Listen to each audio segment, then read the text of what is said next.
بسم الله الرحمن الرحيم. السلام عليكم ورحمة الله وبركاته. ازيكم حبايبي؟ عاملين ايه؟ يا رب تكونوا بألف صحة وبألف خير يا رب. وحشتوني كتير كتير كتير كتير، ومعلش ان انا ما بصورش فيديوهات كتير وبنزلها، بس فعلا الفترة ديت مضغوطة ضغطة. الحمد لله، يعني ربنا يعدي على خير. معايا هنا الوصفة بتاعتنا، وصفة جديدة أول مرة أعملها معايا على القناة. معلقة زبدة ومعلقتين زيت. تمام. طبعا كل متابعيني اللي هم عارفيني عارفين ان انا بعين صدور الفراخ. فبصراحة الوصفة ديت انا كنت محتارة جدا في الاكل، وولادي، انا وولادي بس اللي بناكل، جوزي مسافر وانا وولادي بس اللي بناكل. فانا حبيت ان انا اعمل لهم اكلة منهم ان هم يستفادوا بيها وجسمهم يستفاد بيه. وفي نفس الوقت صدور الفراخ هي مش بياكلوها لما انا بحمرها او لما انا بسلقها واعملها في الصينيه او اي حاجه، بس هم مش بياكلوها خالص، بتبقى ناشفه عليهم. فانا قلت ادخلها لهم في وصفات يحبوها، زي ما بنشتريها من بره او زي ما بنجيب مثلا اي حاجه من بره. تمام. طبعا احنا عندنا طواجن المكرونه باللحمه ديت او بالفراخ ديت، مش عايزه اقول لكم انها معديه معديه يعني. فانا عملت لهم حاجه زي شبيهه المبكبكه كده، اللي هي طريقه باللحمه، بس احنا غيرنا وهتبقى بطريقه الفراخ. تمام. معايا نص معايا صدر فرخه، قطعته مكعبات زي ما انتوا شايفين كده، وسبته يتشوح حلو، يعني لونه زي ما انتوا شايفين لونه غير او لونه محمر شويه. تمام. ومعايا طبعا انا حاطه ميه تغلي، وهستنى بقى لحد ما الفراخ تتشوح شويه، وبعد كده هضيف الميه، وهضيف معانا المكونات بتاعتنا: معلقه بابريكا، معلقه كمون، معلقه توابل فراخ، ومكعب مرقه، بس هحطه بعد ما احط الميه. تمام. طبعا طبعا كل الناس اللي متابعيني ما تنسوش لايك حلو عشان يرفع الفيديو. والناس اللي بتشوفني من غير ما بتشترك في القناة فضلا وليس امرا، والله انا مش بطلب من اي حد اي حاجة، يعني فوق طاقته. اللي حابب يشترك معايا يشترك، والله الفيديوهات اللي احنا بننزلها كلنا بنستفاد منها. واكيد طبعا كل واحد بيستفاد بمعلومة، زي ما انا ما بستفاد منكم اكيد انتوا برضو اكيد هتستفادوا مني يعني. فكلنا بنفيد بعض، وقنواتنا دي مش هتكبر الا ببعض. ففضلا وليس امرا، اللي يخش يشوف الفيديو ما تنسينيش بلايك حلو، كومنت حلو، ده اذا امكن يعني.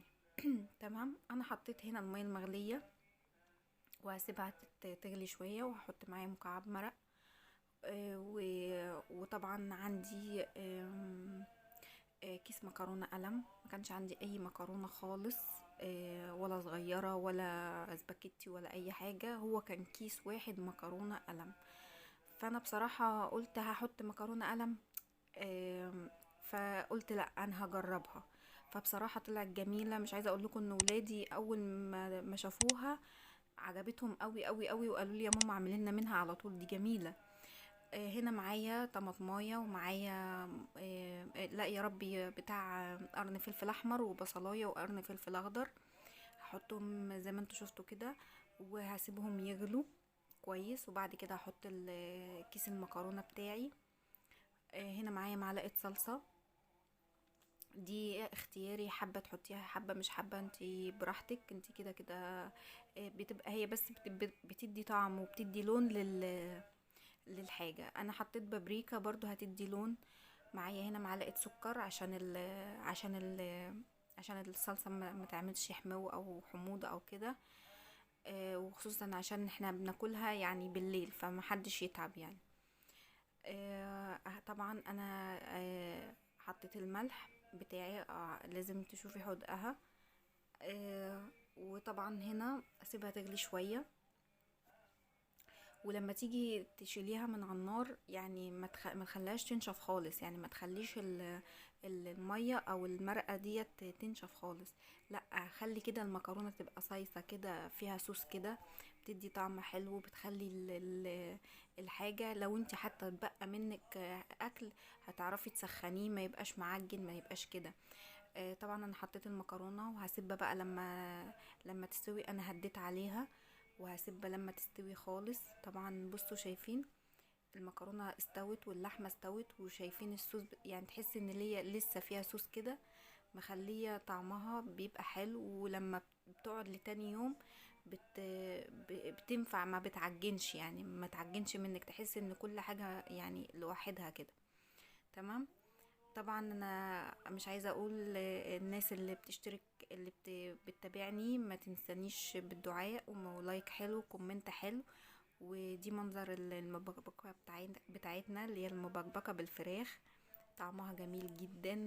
طبعا يا ريت تجربوها، والله جميله جميله. انا بصراحه ولادي لما دقوها وانا دقتها، انا كنت اول مره اعملها، انا عملتها قبل كده باللحمه بس كنت اول مره اعملها بالفراخ. ان شاء الله يكون الفيديو عجبكم، واتمنى اشوفكم على خير وفي صحة وفي سعادة، وتصبحوا على الف خير. مع الف سلامة.